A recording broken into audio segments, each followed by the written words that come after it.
Now, the worst thing to ever happen to you is for you to be in a situation and problem where somebody will just make up his or her mind that you are going to be my target. You are going to be my work. When somebody now openly decides to make up his or her mind that you are his target of operation, then just know that you're in for a very big problem. Miriam, all of you know me, Olori Mariam now. Miriam has come out openly to declare open confrontation with Naomi.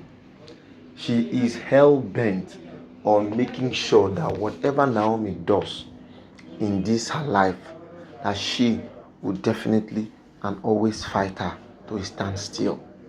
Hello everyone, welcome to D&Z TV, the place where we give you up-to-date information of everything happening in the palace of the Ooni of Ife. If you've not subscribed to our channel, we urge you right now to subscribe to our channel. Click on the notification button, comment, like, and share our videos. And as you do this, we will continue to give you up-to-date information of everything happening in the palace and around the palace. Now, it is really appalling that the way it's going, when everybody is trying to see that we start having peace and understanding in the palace, Miriam is still bent on making Naomi her target. And the $1,000,000 question I have to ask now is, for how long does Miriam think she can sustain this momentum? For how long does she think she can actually sustain this fight? Because as far as I'm concerned, it's not really necessary. At this point in time now, everybody is supposed to start to hang in their boots, raise the olive tree and do a couple of things that we will actually know right now that it is time for us to take this thing to another level. So now, be that as it may, it is becoming a little bit troublesome. It's becoming a little bit worrisome that as tough as things are getting, Olori Mariam is still bent on fighting Naomi. She's still bent on making Naomi her case study. There was supposed to be a meeting in the palace, because the ooni is trying to bring up this issue of Ashley deciding to run out of the palace, unceremoniously and unannounced. So the Ooni wanted to actually trash that issue. So he now sent for all the Oloris to come so that they can decide on what to do. Because as a matter of fact, Ashley has been asked to go back to her father's house. So Ashley was not around.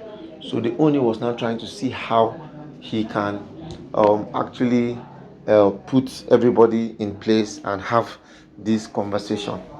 So they all came.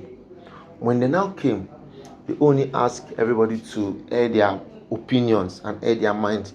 The only someone who likes to give people opportunities to say their mind the way they want to say it. So when they only asked everybody to speak, Ronke spoke, Toby Phillips spoke, Lizzie spoke, Temi Tokwe spoke, everybody spoke. When it was now time for Naomi to speak, immediately Naomi rose up to speak. You needed to see how Miriam shut Naomi up.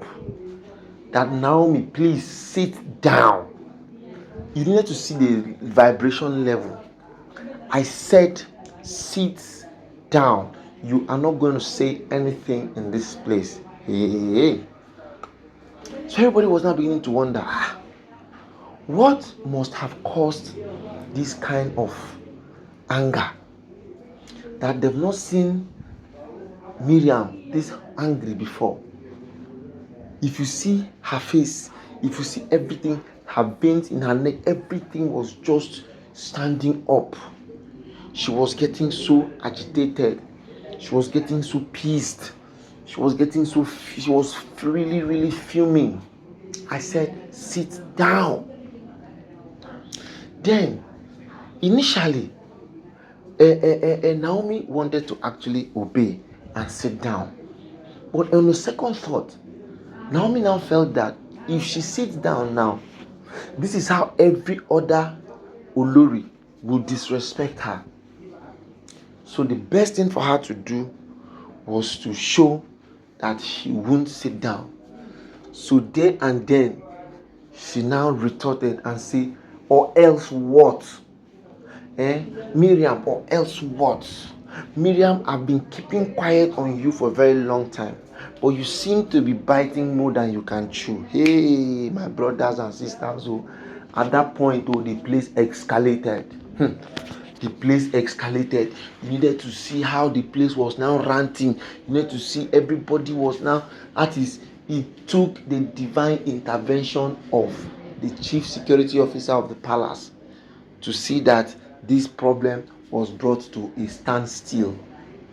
Because if that had not happened, I'm sure one person could have been in the hospital as we speak right now.